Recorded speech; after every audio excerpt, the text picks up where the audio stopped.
কথা ক'বলৈ গ'লে এইবোৰ মাত্ৰ ৰাজনৈতিক বহুৱালি এটা কৰি আছে।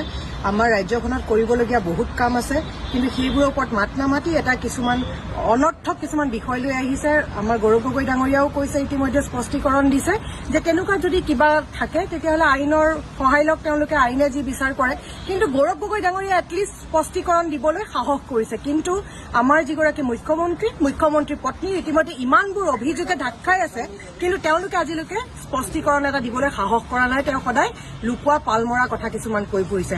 আৰু এতিয়া আমাৰ ইয়াতে দিল্লীত পাকিস্তানৰ দূতাবাস আছে, আমি সকলোৱে জানো। এতিয়া আমাৰ তাতে কোন গৈছে, কি কৰিছে, কি নাই কৰা, সেইবোৰ কথা ইতিমধ্যে আমাৰ যিবোৰ সিকিউৰিটি এজেন্সিজ আছে তেওঁলোকৰ ওচৰত সম্পূৰ্ণ ৰিপৰ্ট আছে আৰু তেওঁলোকে তাৰ তদন্ত কৰিব।